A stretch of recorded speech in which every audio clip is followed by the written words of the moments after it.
जय सच्चिदानंद। कल हमने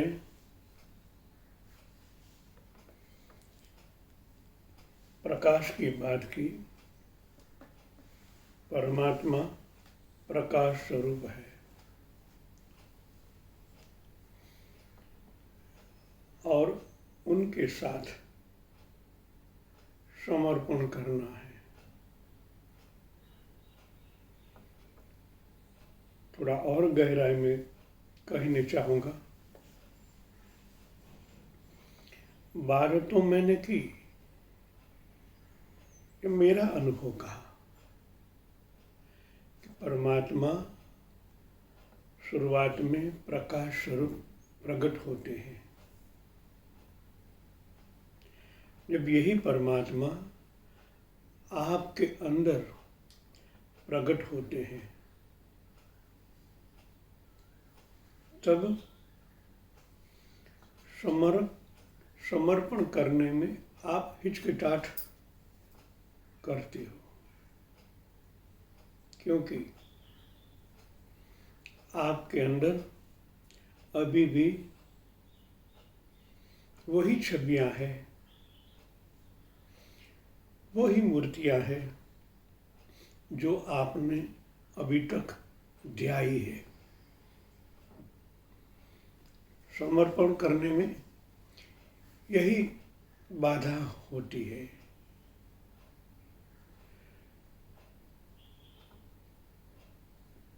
मन वचन कर्म पूरा समर्पण होना चाहिए। मन का समर्पण का मतलब मन से जो ध्याया है, जो अज्ञान है, जिनका रूपांतरण प्रकाश में हुआ है, सब कुछ छोड़ना है। जो मूर्ति को आज तक ध्याया है वो सत्य आपके सामने आया है कि मूर्ति नहीं, मूर्ति के निहित जो प्राण था वही चेतन शक्ति है। अनुभव किया, परमात्मा के पुत्र के नाते आपने उनका उपयोग भी किया। अभी तो मूर्ति को छोड़ो, जो प्रतीक है और जो प्रतीक है सबको छोड़ना पड़ता है। मंत्र का स्मरण करते समय मंत्र जो नाम है उनको भी छोड़ना है। मन से की गई हर एक वस्तु छोड़ना है। यहाँ तक बाह्य जगत की जो पूजा अर्चना है वो भी छोड़ना है। बाह्य जगत की पूजा अर्चना अब अंतःकरण के परमात्मा के साथ करनी है। कहना सहज है, करना बहुत मुश्किल है। क्योंकि कई जन्मों से आप करते आए हो। अब मैं कहूँगा छोड़ दो। छोड़ने को नहीं कहता हूँ, रूपांतरण करने का है। जो बाह्य जगत में था वो अंतर जगत में स्थापित करना है। पूजा करो आपके अंदर की परमात्मा की, पूजा करो आपके अंदर जो सत्य है उनके साथ तार जोड़ने के बाद आपके अंदर ही अबील गुलाल कंकुशम है। आपके साते चक्रों का कलर तो वही है। वो आप अंदर के परमात्मा को समर्पण करें। कलर कहाँ है? कारण जगत में। ये कलर परमात्मा को सौंप दो। कल जैसे मैंने कहा ना, बेलीपत्र प्रतीक है, इसी तरह आपके सातों चक्रों का कलर जो आपने शुरुआत में देखा है उनको भी छोड़ना है। परमात्मा को सौंप देना है। अब जब ये न छोड़ोगे तो महाकाल में कैसे जा पाओगे? एक स्टेप और भी आगे जाना है। और आज तक सत्य को समझना है, प्रकाश ही परमात्मा का स्वरूप है। सतत दोहराओ। आज तक मैंने जो देखा था वो प्रतीक था, सत्य तो ये है। उनका स्वीकार करो हृदय से। जहां तक ये घटना घटित नहीं होगी वहां तक आप वहां के वहां ठहर जाओगे। और कारण जगत में सब कुछ है। पहले वाली पूजा अर्चना जप तप पूजा पाठ, जब आप आंखें खोलते हो जगत को देखते हो, हर लोग वही करते हैं, तो आप भी वही कार्य करने के लिए प्रेरित होगे। और आपको रूपांतर करना है। और आप जो रूपांतर न कर पाए तो आप वहीं ठहर जाओगे। फिर से द्वैत, एक जगत और आप, एक परमात्मा और आप, तो समर्पण भाव विलुप्त हो गया। तो फिर आप वही काल चक्र में घूमने लग जाओगे।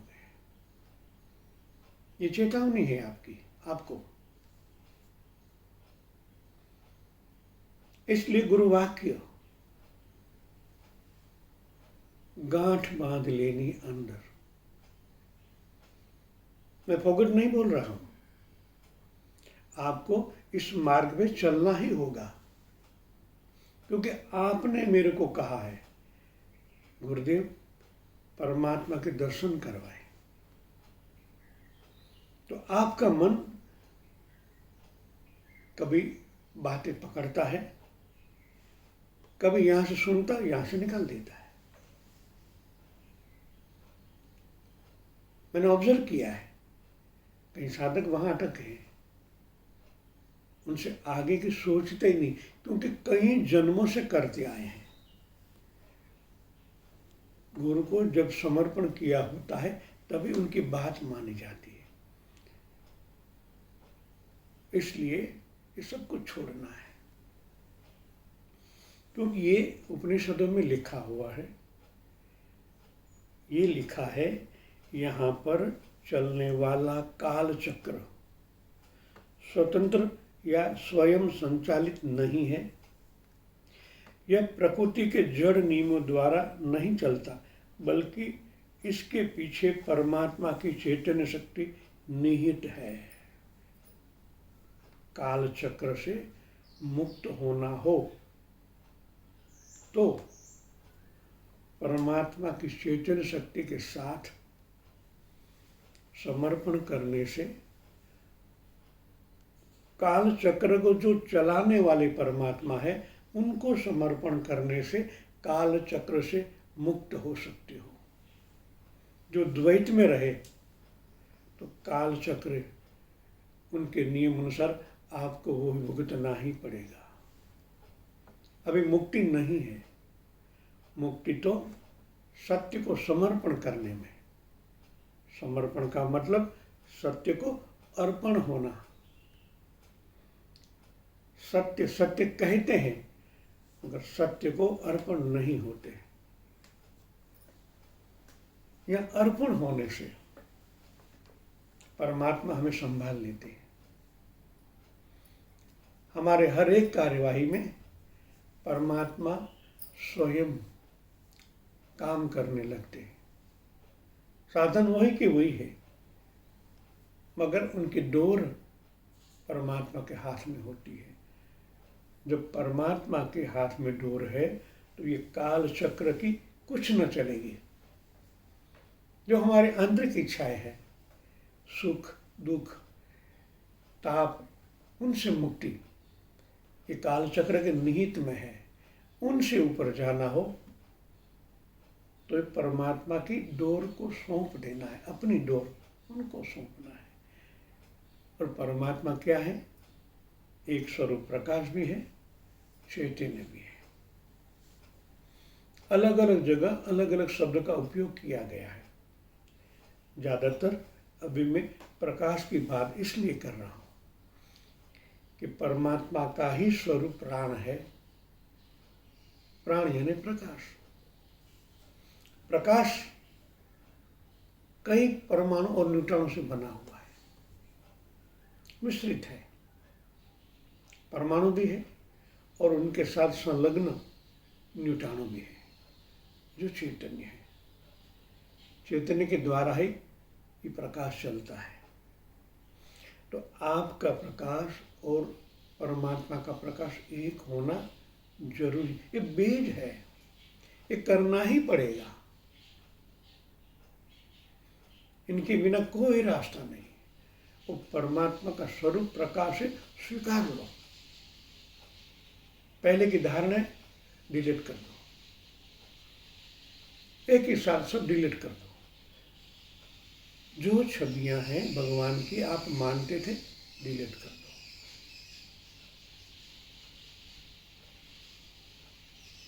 तभी जाके धीरे धीरे आप एक हो जाओगे।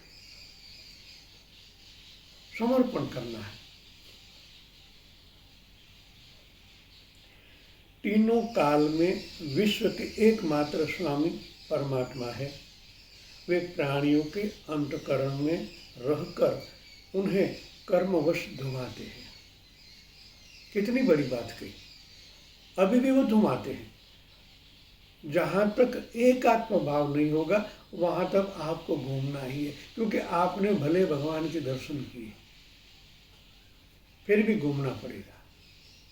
ये काल चक्र उन्हीं का है, कालदंड है।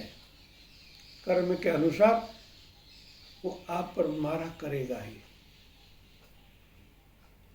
आप परमात्मा को अपनी डोर सौंप दें, तभी बच पाओगे।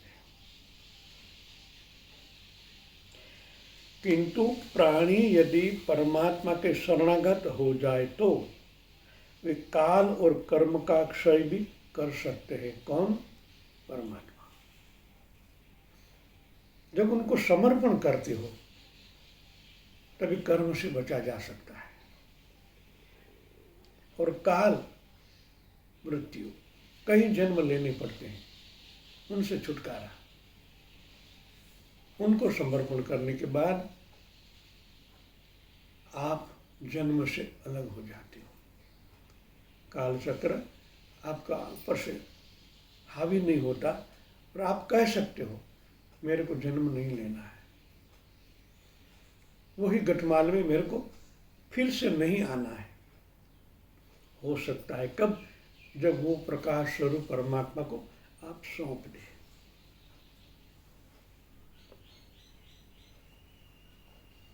काल के वशीभूत प्राणी के लिए इस नाम में अभय वचन है और अहंकार और मद के अंध बने लोगों के लिए यह नाम चुनौती के समान भी है। बहुत बड़ी बात की है यहाँ पे, इनको गहराई से समझना है। सामान्यतः मनुष्य काल के अधीन है, परंतु जब सत्व गुण का परम उत्कर्ष होता है तब मनुष्य के चित्त में काल को भी परिवर्तन कर देने की शक्ति का आविर्भाव होता है। जब आप परमात्मा को आपके हृदय में बिठाते हो। कौन से? प्रकाश। मैं बार बार कह रहा हूं इसलिए कि आपके अज्ञात मन में उतर जाए। अभी द्वैत होता, अभी द्वंद्व है आपके अंदर, स्वीकार करें या न करें। जितनी मेहनत से आज तक नाम स्मरण किया है, फोटो ध्याए हैं, मूर्तियां ध्याई है, जब उनको छोड़ना होता है ना, बहुत कठिन होता है। जिस तरह आप एक कुटुंब परिवार के साथ एक हो जाते हो, अरे ये मेरी मम्मी है, मेरा पापा है, कभी ना कभी तो ये छोड़नी पड़ेंगे ना। जब काल चक्र निहित समय पर आएगा, कितने भी प्यारे हों, छोड़ने ही पड़ते हैं। आज नहीं तो कल प्रैक्टिस आज से करनी चाहिए छोड़ने की। छोड़ने का मतलब दृष्टा भाव, मैं मेरा का भाव ये है। परमात्मा की कृपा से ये संबंध मिले हैं, उनको पॉजिटिव में ढालना है। उनकी सहायता से आपका जन्म हुआ है, एक ऋणानुबंध है, मगर आपका गोल तो परमात्मा प्राप्ति है। वो सहायभूत होते हैं आपको अग्रसर करने में। जिस तरह आप कहीं सर्विस कर रहे हैं तो घर से छोड़ना तो पड़ेगा ना, घर को छोड़ना पड़ेगा, जो घर के अंदर अभी है सब कुछ छोड़कर सर्विस जाना पड़ेगा। नौकरी में, व्यवसाय में, बिजनेस में, भले 12 घंटे के लिए, 12 घंटे के लिए भी छोड़ना तो पड़ेगा ना। टोटली मन वहाँ से हटाकर सर्विस में, व्यवसाय में लगाना ही पड़ेगा, तभी आप सफल हो गए। ये तो आप जानते हो। तो ये बात आधे घंटे की है। मैं 12 घंटा छोड़ने को नहीं कहता हूँ, वैसे ही आप बदल जाओगे। आधा घंटा तो छोड़ो, पर आधा घंटा संपूर्ण समर्पण कर दो, तभी यो परमात्मा आपके हृदय में प्रवेश करेंगे। अब जो से ही, जैसे ही परमात्मा अंतःकरण में पधारे, सब काम, क्रोध, लोभ, मोह चले जाएंगे। आपकी दृष्टि चेंज हो जाएगी। कई बार मैंने कहता हूं ना, ये आंखों से आप देखते हैं तो आप मानते हैं, हाँ मेरी आंखों से मैं देखता हूँ। हकीकत में आपके अंदर प्राण है, तभी आप देख पाते हो। वरना मरने वाले की आंख तो होती है, नहीं देख पाता, उसके अंदर प्राण चला गया। तो ऐसे दृष्टांत को ऐसी समझदारी के साथ उनको स्वीकारना है। हाँ, मेरे अंदर वही परमात्मा है, वही चेतन आत्म तत्व है, तभी मेरी गाड़ी चलती है। अभी तो उनके ही निहित परमात्मा को आह्वान करना है। अंदर का आत्मा और परमात्मा को एक करना है, अंदर के प्राण और परमात्मा को एक करना है। कभी न कभी करना पड़े तो क्यों आज ही कर ले। आपकी सारी दुविधाएं चली जाएगी, दुख दर्द जो काल निहित है वो भी चला जाएगा। आप एक आनंद की मस्ती में होंगे, आपकी दृष्टि चेंज हो जाएगी, आपका मन चेंज हो जाएगा, आपकी बुद्धि प्रज्ञा बन जाएगी, आपका चित्त परमात्मामय हो जाएगा। जब चित्त के अंदर परमात्मा प्रवेश करते हैं, वातावरण चेंज हो जाता है और आपका अहम भी धीरे धीरे धीरे धीरे शांत हो जाता है। उनका भी चेंजिस हो जाता है। जो अहम कहता है ये मेरा, वो मेरा, ये मेरा, वो भाव चेंज हो जाएगा। भाव चेंज होता है, सब बदल जाता है। तो ये कार्य करने से आप काल चक्र से बच सकते हैं। जब चित्त सर्वभाव और अभाव से मुक्त हो जाता है, या भाव और अभाव शब्द का उपयोग किया गया है, हम राग और द्वेष उस शब्द का उपयोग करते हैं। जब चेंज हो जाए भाव और अभाव, अच्छा या बुरा, बस सब निहित है, परमात्मा का ही है, ये भाव प्रकट होता है। तब चित्त शक्ति अथवा भगवत शक्ति में आपका रूपांतर हो जाता है। भगवत शक्ति में रूपांतर होता है। अभी शक्ति शब्द का उपयोग किया गया। प्रकाश जब आपके प्रकाश के साथ एक होने लगता है तो उनको रूपांतर करना शब्द कहा गया है। पहले जिस तरह हम किसी से मिलते हैं ना, तो हमारा ऑरा हमारे से आगे होता है, ऑरा का पहले मिलन होता है, इनके बाद बॉडी टच होती है। इसी तरह परमात्मा की शक्ति पहले प्रवेश करती है। हमारा जिस तरह ऑरा होता है तो हमारे ऑरे में परमात्मा का जो प्रकाश अंदर अवतरित होने लगता है। पहले प्रकाश के साथ प्रकाश का मिलन होता है, अभी वो चैतन्य नहीं है भगवत, और भगवत का स्वरूप है शक्ति। उनका एकाकार होना, इनके बाहर जो आनंद स्वरूप परमात्मा है वो आपके अंदर प्रविष्ट होते हैं। फिर वही काल पर स्वामित्व स्थापित करता है। जो प्रकाश आपके अंदर प्रविष्ट हो गया, जो अजरा अमर है, आपके अंदर भी अजराजर आत्म तत्व है, जब एक हो जाता है वो जागृत हो जाता है, तब काल पर स्वामित्व प्राप्त होता है। तब कह सकते हो अहम ब्रह्मास्मि, आपको कोई मार नहीं सकता। आत्म अमर है, असंग है, निसंग है, निर्लेप है, ये भगवान ने गीता में कहा है, तभी सार्थक होता है। प्रत्येक मनुष्य में स्थित यह देवात्म शक्ति है और उपनिषद के अनुसार यह स्वगुणी निर्गुणा अपने विशेष गुणों द्वारा ढकी हुई है। उसे ध्रुव शक्ति के साथ जो चित्त का योग साध सकता है, वह काल में रहते हुए भी काल से परे उठ सकता है। सब दृष्टा भाव से देखने से आप भूत भविष्य वर्तमान से परे चले जाते हो। आपके सामने पूरी किताब खुल जाती है, आपकी तो सही, सबकी, आप सबके अंदर दृष्टि कर सकते हो। सबके भूत भविष्य वर्तमान देख सकते हो। अरे उनके अंदर चेंजेस करने की सत्ता भी आपको मिलती है।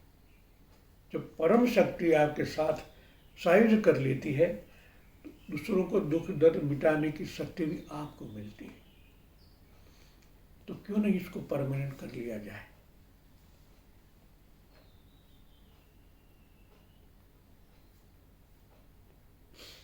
काल और कालातीत के बीच, काल और काल के स्वामी के बीच इस नाम से भी एक सेतु रचित हुआ है। माकुंड उपनिषद के प्रथम मंत्र में ही कहा गया है। यहाँ माकुंड उपनिषद की बात कही है। भूत वर्तमान और भविष्य सब कुछ ओमकार स्वरूप है। ओम, जब आप ओमकारमय हो जाते हैं तो आपकी दृष्टि में भूत भविष्य वर्तमान काल ओपन हो जाते हैं। कितनी बड़ी बात होती है। तो लय होने की बात कितनी सार्थक है। आपकी गलती का एहसास होता है ना। कितनी मेहनत की आपने, ओम नमः शिवाय, ओम नमः शिवाय, ओम ह्रीम नमः, ओम ह्रीम नमः, कुछ नहीं होता। उनके साथ एकात्म भाव लय होना पड़ता है, तब ये शक्तियाँ आपके अंदर उजागर होती है।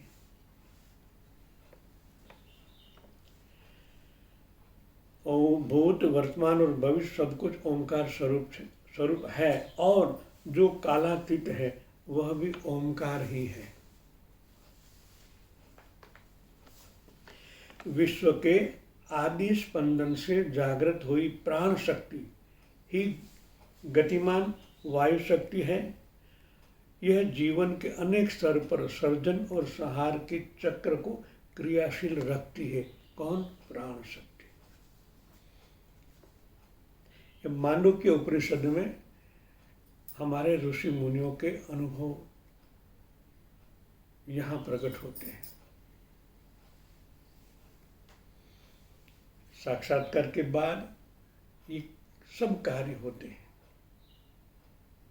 अभी शब्दवत है, मगर जब अनुभव में आते हैं तब आपको ऐसा लगता है, आहा, कई जन्मों से मैं भूखा तरसा था, आज उनके दर्शन हुए। अभी तो ये दर्शन की बात नहीं है, उनकी शक्तियां सहित परमात्मा पधारते हैं। लक्ष्मी और नारायण दोनों आते हैं।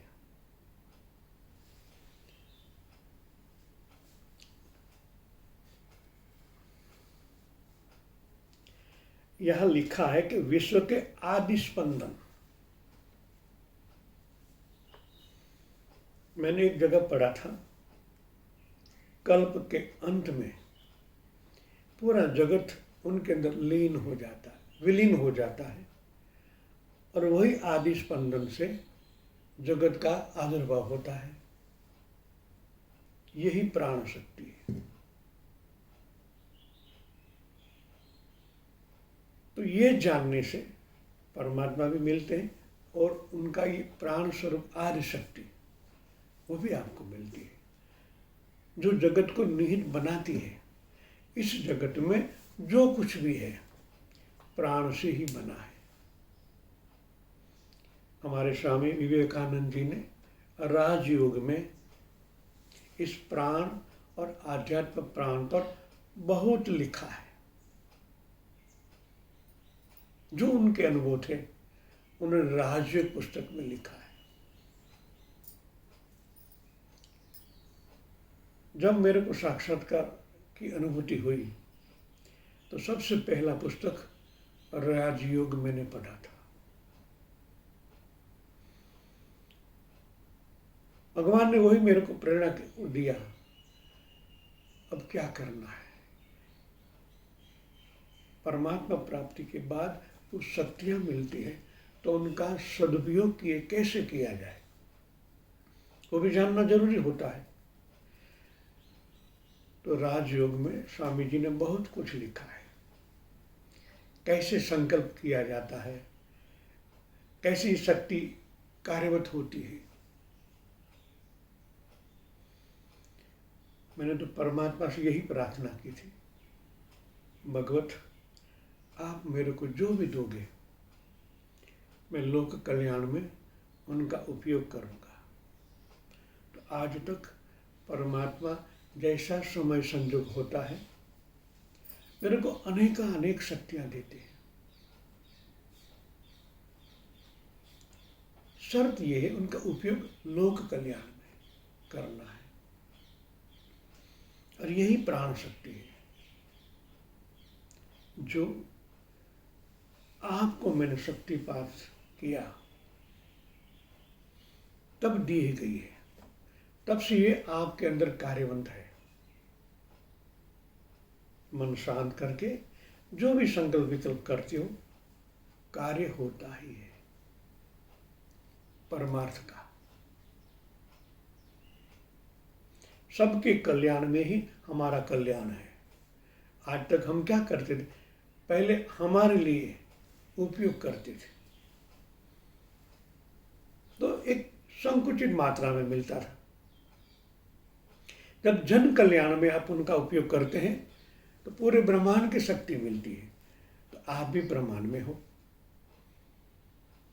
आपका ही कल्याण निहित है, क्योंकि परमात्मा प्राण शक्ति आपके अंदर है। इस सोच बदलनी है, नजरिया चेंज करना है। यह जीवन के अनेक स्तर पर सर्जन और संहार के चक्र को क्रियाशील रहती है। पवन तथा अग्नि का संबंध सहजिक है। जहां पवन है वहां गति और घर्षण है। उनके साथ किसी न किसी रूप में अग्नि संबंधित है, इसलिए तो प्राण जीवाग्नि कहते हैं। अग्नि को सक्रिय करने में भी यही प्राण है। तो पंच तत्व आकाश, वायु, अग्नि, जल और पृथ्वी सहारा कब बनते, जब उनके अंदर प्राण ज्यादा सक्रिय हो जाता है।